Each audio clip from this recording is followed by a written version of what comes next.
Mis dövrü. Mis dövründə Azərbaycan əhalisi Ön Asiyanın qədim mədəniyyət mərkəzi ilə əlaqə saxlamışdır. O dövrə aid binaların quruluşu, tikinti texnikası, həmçinin təsərrüfat və məişətdə işlədilən əşyaların oxşarlığı bu əlaqələrdən xəbər verir. Mis dövrünün son mərhələsində metallurgiya sahəsində baş verən dəyişiklik insanların həyatında yeni, daha mütərəqqi mərhələnin Tunc dövrünün başlanğıcını qoymuşdur. Tunc dövrü. Mis dövrünün başa çatması ilə Azərbaycanda yeni dövr, Tunc dövrü başladı. Mis yumuşaq metal olduğu üçün ondan hazırlanmış alətlər tez sıradan çıxırdı. Onun davamlılığını artırmaq üçün qədim sənətkarlar uzun müddət çıxış yolu axtarmışlar. Nəhayət qədim ustalar misin tərkibinə müxtəlif metallar qataraq daha bərk metal əldə etdilər. Bu metal tunc idi. Azərbaycanda tunc dövrü eradan əvvəl 4-cü minilliyin ikinci yarısından başlamış, eradan əvvəl 2-ci minilliyin sonlarına qədər davam etmişdir. Əmək alətləri, bəzək və məişət əşyaları tuncdan hazırlandığı üçün bu dövrə tunc dövrü deyilir. Erkən tunc dövrü. Erkən tunc dövründə tunc əldə edildi. Birinci ictimai əmək bölgüsü baş verdi. Maldarlıq əkinçilikdən ayrıldı. Yaylaq maldarlığı yarandı. Xış əkinçiliyi meydana gəldi. Cünüs varma şəbəkələri yarandı. Əmlak bərabərsizliyi yarandı. Ata xaqanlığı yarandı. Qohum qəbilələrdən ibarət tayfa ittifaqı yarandı. Qəbirlərin üzərində kurqanlar quruldu. Tunc dövründə insanların həyatında böyük dəyişikliklər baş verdi. Artıq təsərrüfatda, ağır işlərdə kişilər məşğul olurdu. Buna görə də ana xaqanlığı ata xaqanlığı ilə əvəz olundu. Yeni təsərrüfat sahələri, əmlak bərabərsizliyi və sosial bərabərsizlik yarandı. Azərbaycanda böyük tayfalar və tayfa ittifaqları meydana çıxdı. Orta və son tunc erkən dəmir dövrü. Orta tunc dövründə bağçılıq, bostançılıq, üzümçülük, şərabçılıq yarandı. İkinci ictimai əmək bölgüsü baş verdi. Sənətkarlıq müstəqil sahəyə çevrildi. Şəhər mədəniyyəti formalaşdı. Böyük tayfa ittifaqları meydana gəldi və boyalı qablar mədəniyyəti formalaşdı. Son tunc və erkən dəmir dövründə 3-cü ictimai əmək bölgüsü baş verdi. Tacirlər sənətkarlardan ayrıldı. Dəmirdən alətlər hazırlandı. Azərbaycanda ibtidai icma quruluşu dağılmağa başladı. Memarlıq inkişaf etdi. Tayfalar arası və bölgələr arası mübadilə gücləndi. Siklopik tiklilər inşa edildi. Kür-araz mədəniyyəti. Azərbaycan ərazisində tunc dövrü bir neçə inkişaf mərhələsi keçmişdir. Erkən tunc dövrü Kür-araz mədəniyyəti də adlanır. Bu mədəniyyət Kür-araz ovalığında formalaşmış və tədricən yayılmışdır. Bu dövrdə yaşayış məskənləri əsasən çay kənarında, təsərrüfat üçün əlverişli sahələrdə, yaxşı mühafizə olunan təbii təpələr üzərində salınırdı. Bəzən yaşayış məskənləri qalın müdafiə divarları ilə əhatə edilirdi. Erkən tunc dövründə əhalinin sayı artmış və yaşayış məskənlərinin ərazisi böyümüşdü. Mis dövründə olduğu kimi dairəvi, düzbucaqlı binalar tikilirdi. Lakin binalar həm ölçü, həm də davamlılıq baxımından xeyli fərqlənirdi. Evlərin və təsərrüfat tikililərin bünövrəsi əsasən daşdan, divarı çiy kərpizdən olurdu.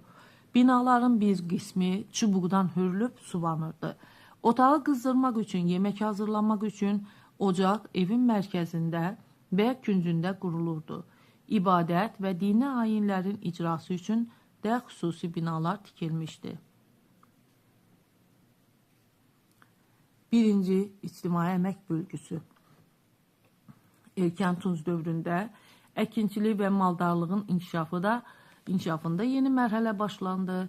Toxa əkinçiliyi tədricən xış əkinçiliyi ilə əvəz olundu. Xışın öküzlərə qoşulması torpağın şumlanmasını asanlaşdırırdı.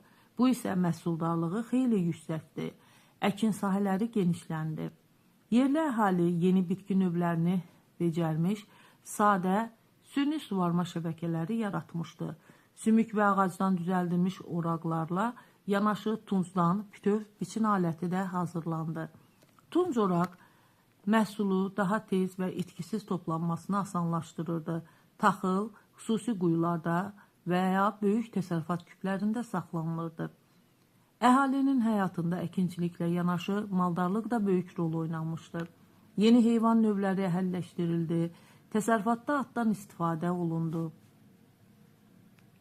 Heyvandarlıqda ən mühüm yenilik yarım köçəri və yaylaq maldarlığının yaranması idi. İnsanların yeni otlaq sahələrinə ehtiyacı var idi. Ona görə də onlar dağ ətəyi və dağlıq zonalarda məskunlaşırdılar. Süni suvarma, kənd təsərrüfatı bitkilərinin tələbatını ödəmək üçün torpaqların süni suvarılmasıdır. Yaylaq maldarlığının təşəkkülündə atçılıq mühüm rol oynadı. Atdan minik vasitəsi kimi istifadə olunması köç işini asanlaşdırdı. Yaylaq maldarlığı mövsümü xarakter daşıyırdı.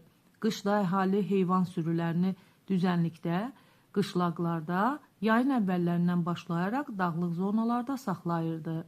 Heyvandarlıq daha çox qayğı tələb etdiyi üçün əhalinin bir qismi yalnız maldarlıqla məşğul olurdu. Bu, birinci ictimai əmək bölgüsünün yaranmasına səbəb oldu. Maldarlar əkinçilərdən ayrıldı. Maldarlıq və əkinçiliyin ayrılma səbəbi. Maldarlar otlaqlar tapmaq üçün tez-tez yaşayış yerlərini dəyişirdilər. Ona görə də Azərbaycanda maldarlar yarım-köçəri həyat sürürdülər. Əkinçilər torpağı şumlayır, əkir, becərir. Ona görə də əkinçilər oturaq həyat sürürdülər. Təsərrüfatın iki böyük sahəsi müstəqil inkişaf yoluna qədəm qoydu. Maldarlığın sürətlə inkişafı artıq məhsul istehsalına şərait yaratdı, mübadiləni genişləndirdi, maldar tayfaların varlanmasına səbəb oldu. Maldar tayfalarının daxilində də əmlak bərabərsizliyi artdı. Tayfanın var dövləti tədricən ayrı-ayrı şəxslərin əlində cəmləşdi. Bu dövrdə tayfaların varlı üzvləri böyük təntənə ilə dəfn edilir, onların şərəfinə kurqanlar ucaldılırdı. Var dövlət əldə etmək, torpaq sahələrini zəbt etmək üçün edilən hücumların qarşısını almaqdan ötürü yaşayış məskənlərinin ətrafında hasar çəkilir, hasarlar möhkəmləndirilirdi. Bu dövrün bir sıra yaşayış məskənləri qalın müdafiə divarları ilə mühafizə olunurdu. Tayfa icmaları öz ərazilərini və əhalisini başqalarının təcavüzündən qorumaq qayğısına qalırdı. Erkən Tunc dövründə əhali sənətkarlığın müxtəlif sahələri əsasən dulusçuluqla məşğul olmuşdular. Dulus çarxından istifadə məhsuldarlığı daha da artırmışdır. Saxsı qabları müxtəlif naxışlarla bəzəyirdilər. Bu dövrdə metal işləmə sənəti də inkişaf etmişdir. Orta Tunc dövrü. Bu dövrdə əkinçilik, maldarlıq və sənətkarlıq sürətlə inkişaf etdi. Əmlak bərabərsizliyi və sosial bərabərsizlik dərinləşdi. Yaxın Şərqin mədəniyyət mərkəzləri ilə mədəni, iqtisadi əlaqələr müntəzəm xarakter aldı. Azərbaycanda ilkin şəhər mədəniyyəti formalaşdı. Orta Tunc dövründə yaşayış məskənlərinin sahəsi daha böyük idi. Bəzi yaşayış məskənləri müdafiə divarları ilə əhatə olunmuşdu. Mədəni-iqtisadi əlaqələr müxtəlif və ya eyni dövlətlərin tərkibində yaşayan xalqlar arasında iqtisadi və mədəni sahələri əhatə edən qarşılıqlı əlaqələrdir.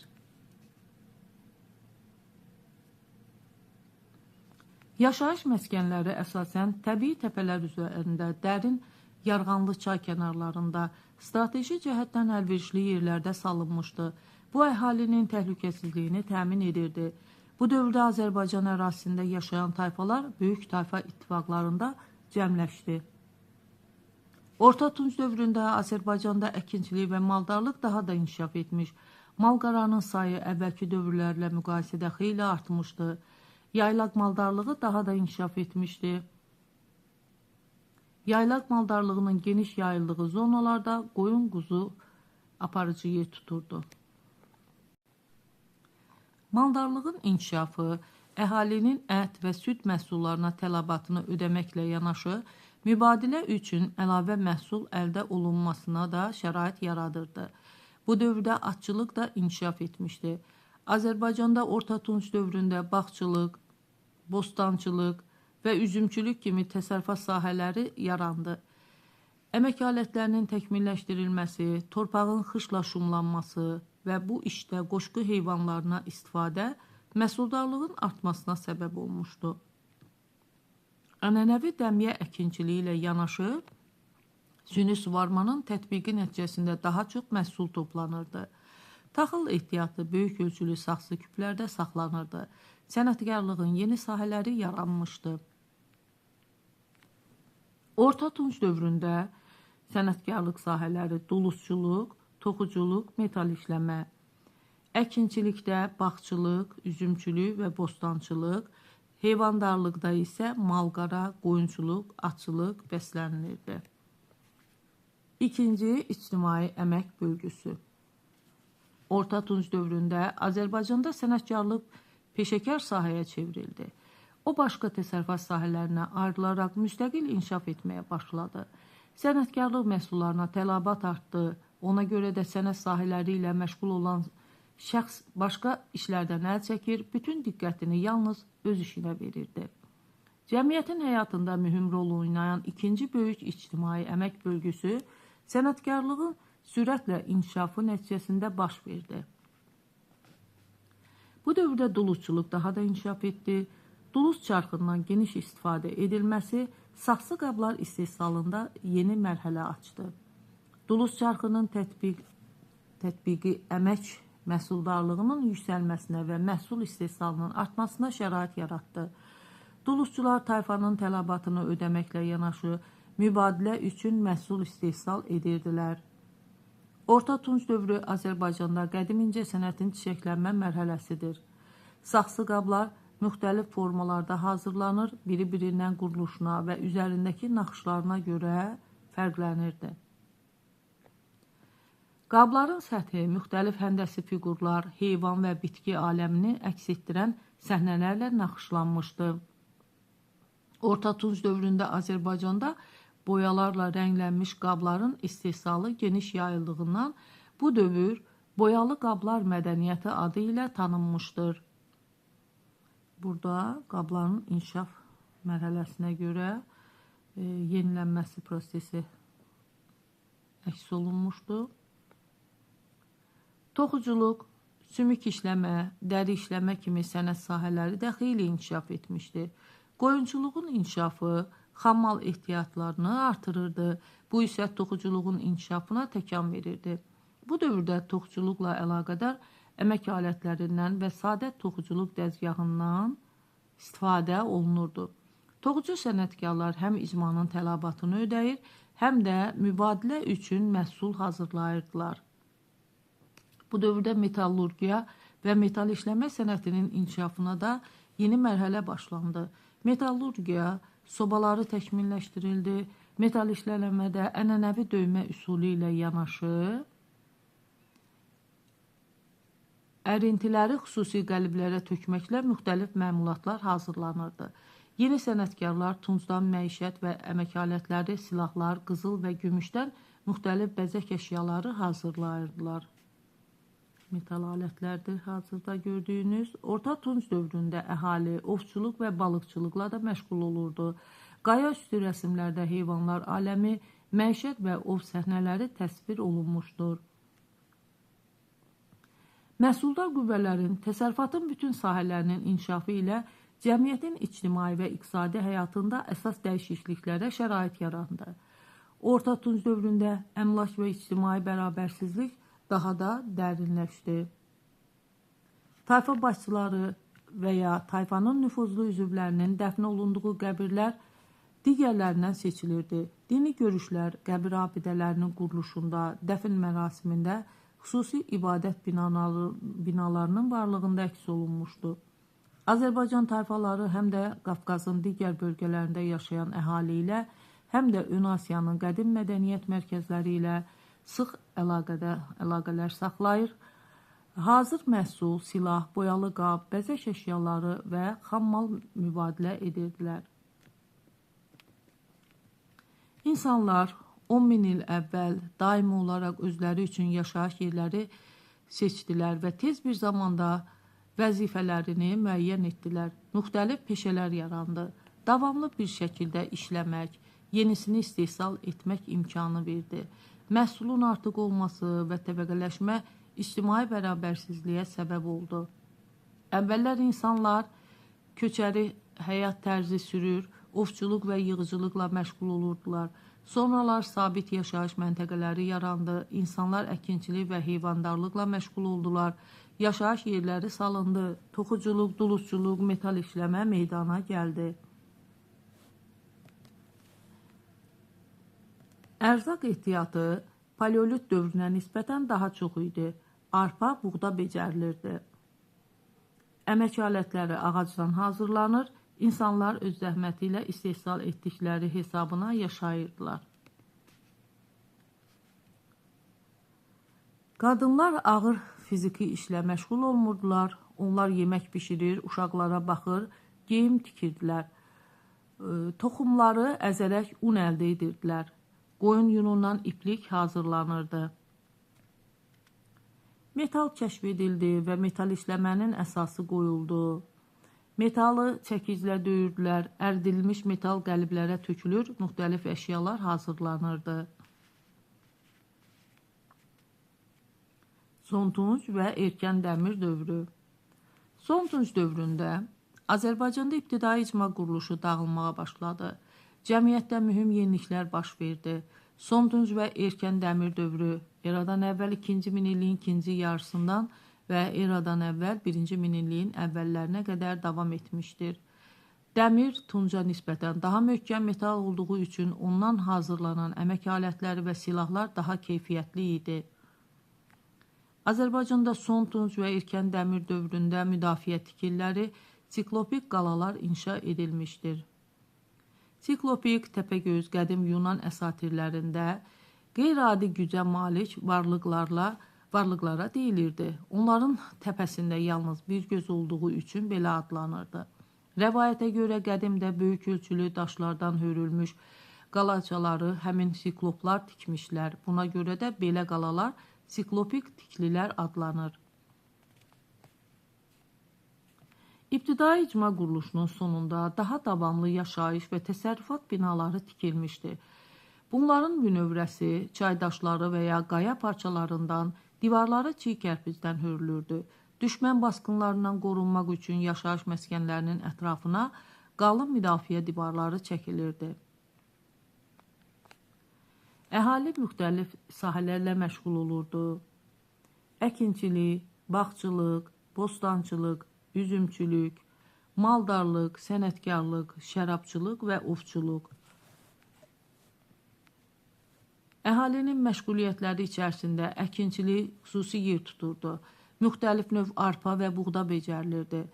Taxıl, tuncdan və dəmirdən hazırlanmış oraqla biçilir, taxta vəllə döyülür, dən daşı ilə üyüdülürdü. Ehtiyat taxılı iri küplərdə və quyularda saxlayırdılar. Süni suvarma sayəsində bağçılıq, bostançılıq və üzümçülük inkişaf etmişdi. Yarım köçmə həyat tərzi keçirən əhali əsasən maldarlıqla məşğul olurdu. Onlar iri və xırda buynuzlu heyvanlar saxlayırdılar. Atdan və dəvədən istifadə yaylaq və qışlağa köçməni xeyli asanlaşdırdı. Tunc dövründə təsərrüfatda istifadə edilən heyvanlar at, qoyun, dəvə, inək, ətindən və südündən istifadə olunurdu. Dərisindən və yunundan istifadə olunurdu. Yük daşımada istifadə olunurdu. Minik vasitəsi kimi istifadə olunurdu. Sənət sahələri içərisində duluzçuluq xüsusi yer tuturdu. Saxsı qablarının istehsalında ayaqla hərəkətə gətirilən duluz çaxlarından istifadə olunurdu. Son Tunc və erkən dəmir dövründə təsərrüfat sahələrinin sürətli inkişafı ilə bağlı tayfalar arası və bölgələr arası mübadilə daha da gücləndi. Maldar tayfalar alış-veriş işlərində fəal vasitəçi idilər. Bu dövrdə alış-veriş malqara, metal əşyalar və metal parçaları ilə aparılırdı. Təsərrüfatın və mübadilənin güclü inkişafı 3-cü əmək bölgüsünə tacirlərin sənətkarlardan ayrılmasına səbəb oldu. Tayfa başçısının hakimiyyəti qüvvətləndi, dini və hərbi rəhbərlik onların əlində cəmləşdi. Belə tayfa başçılarının dəfnindən sonra onların məzarları üzərində kurqanlar ucaldılırdı. Bəzən tayfa başçısının arvadı və qulluqçuları onunla birlikdə dəfn edilirdilər. Bu dövrün insanları səma cisimlərinə, suya, meşəyə, ayrı-ayrı heyvanlara sitayiş edirdilər. Azərbaycan tayfaları Qafqaz, həmçinin Yaxın Şərqin qabaqcıl mədəniyyət mərkəzləri ilə əlaqə saxlayırdı. Hazır məhsullar metal, mal-qara, at və dəvə ilə mübadilə vasitəsi idi. Azərbaycan hələ qədim dövrlərdən zəngin filiz yataqları, seçmə at cinsləri, saysız hesabsız heyvan sürüləri ilə şöhrət qazanmışdı.